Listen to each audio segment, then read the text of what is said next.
कि क्या कुछ खास बताना है सरकार को लेकर, आपकी काफ़ी हिस्सेदारी थी। सभी को नवरात्रों की बहुत बहुत बधाई देता हूँ मैं।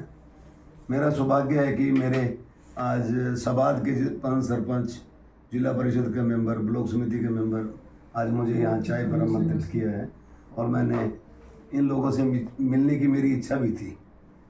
मैं अभी 22 जुलाई के करीब पिछड़ा वर्ग आयोग हरियाणा का गठन हरियाणा सरकार ने किया था और ये सुप्रीम कोर्ट के आदेश पर हुआ था। तो मेरे अध्यक्ष माननीय honourable mister justice Darshan Singh ji हैं, दूसरे सदस्य vice chancellor former vice chancellor Surendra Kumar Gakkar और तीसरा मेंबर मैं हूँ।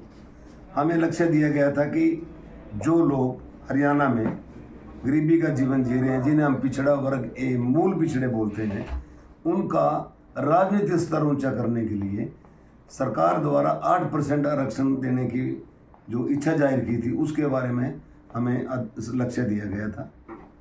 ये लक्ष्य हमने 1 महीने में 6724 गाँव की रिपोर्ट माननीय मुख्यमंत्री महोदय को दी थी कि इनका हिस्सा इतना बनता है, इनकी आबादी इतनी है और ये सोशली, इकोनॉमिकली और एजुकेशनली बैकवर्ड हैं। ये सारे तथ्य हमने हरियाणा सरकार को दिए थे और इसका रिजल्ट ये हुआ कि हरियाणा में ये विधानसभा में पास होकर गवर्नर साहब से अध्यादेश जारी करके जब चुनाव हुए तो रिजल्ट ये आया, पिछड़ा वर्ग 1A वो है जो मूल पिछड़े हैं, जो छेदड़ी नाज पर गांव में काम करते थे और गांव में उनकी हिस्सेदारी होती थी, जैसे नाई है, धोबी है, तेली है, लोहार है, बढ़ई है, जो इस तरह के लोग। ये आज 1000 सरपंच बने हैं और दूसरे हमारे बड़े भाई हैं BCP, जिसमें सैनी, अहिर, गुजर, यादव हैं, वो बने हैं 1200। ये जो सरकार का उद्देश्य था हरियाणा एक हरियाणवी एक, ये यहाँ पूरा होता है।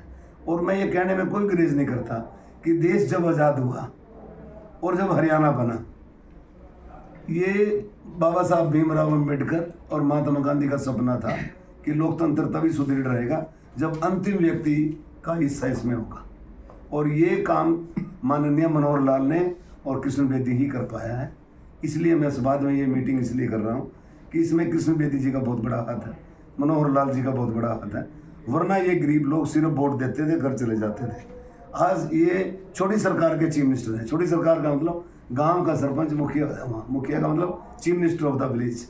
और इसी तरह जो 3 टायर सिस्टम शहरों में है, जैसे कमेटी हैं और परिषद हैं और कॉरपोरेशन है, इसमें भी इन लोगों की 8% रिजर्वेशन सिर्फ जो हेड हैं, चेयरमैन हैं, सरपंच हैं, इनके लिए है। बाकी आबादी के हिसाब से इनका आरक्षण दे दिया गया है, कानून तरमीम कर दिया गया है और ये लागू हो गया है और हाई कोर्ट ने भी इसको अपहेल्ड किया है। मेरा दूसरी सवाद में आने का ये भी था, ये मेरे साथ राहुल सरपंच बैठा है। इस उम्र के जो युवा सरपंच मुझे मिलने आए हैं, इनसे मैं देखना चाहता हूँ कितने नौजवान साथी जो बनते हैं। मेरी इससे राहुल तेरे से एक प्रॉब्लम है, सबाद में नशा एंटर करेगा तो यहाँ से करेगा, बम्बाला साइड से, उधर चीका साइड से करेगा। हरियाणा ने 4 ओलंपियन पैदा किए अभी और हम शतक बना चुके हैं खेलों में। ये खेल नीति है हमारी, खेलो हरियाणा आगे बढ़ो। तो जब हमारे प्राइम मिनिस्टर, जब हमारे देश के प्रदेश के मुख्यमंत्री ऐसा करते हैं तो आप लोगों ने सरपंच बन के गाँव में नशे को घुसने नहीं देना है।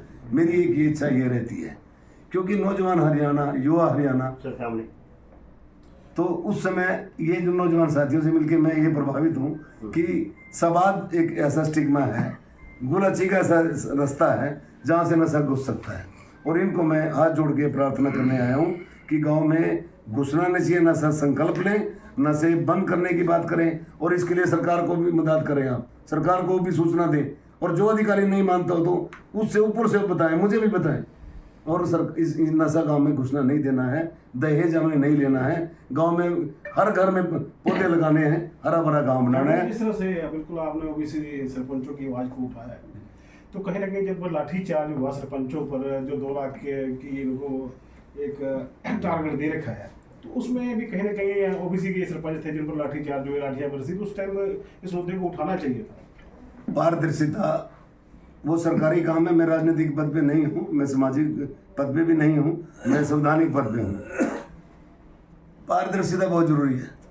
मैं इनसे पूछना चाहता हूँ सरपंच पंचों से जो आए हैं मुझे मिलने, क्या ये बता सकते हैं कि हरियाणा में किसी एमएलए का, मिनिस्टर का, राज्यसभा का, लोकसभा का, डिप्टी सीएम का, सीएम का परिवार का कोई आदमी लगा हो नौकरी पे?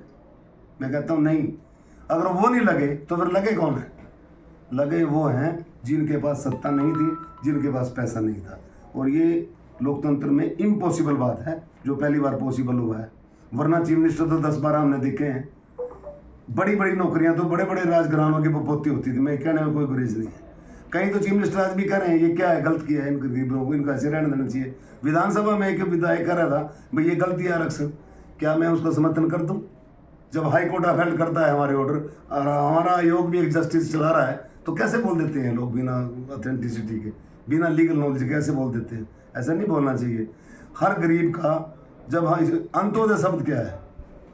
मोदी जैसा आदमी अगर गरीबी में पैदा ना हो, मनोहर जैसा आदमी एक घुमंतु प्रवृत्ति से पैदा ना हो, तो गरीब की कौन समझेगा गरीबी क्या होती है? जांगड़ा साहब उस बात का जवाब नहीं दिया आपने लाठी चार्ज का।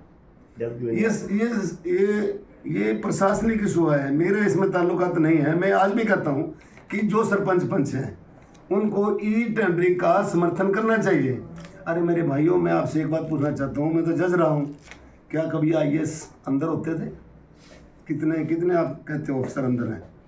क्या ये है नहीं? महाकाल नहीं है ये? इसका ये भ्रष्टाचार का महाकाल तो है ही आदमी। क्यों नहीं इसका समर्थन होता? हमें क्या कहते थे, ऊपर बैठा है, ऊपर चीफ मिनिस्टर अगर लचर पचर है तो भ्रष्टाचार गली गली में होगा। जब चीफ मिनिस्टर स्वच्छ जाति का है, स्वच्छ क्या है, जातिवाद दूर क्षेत्र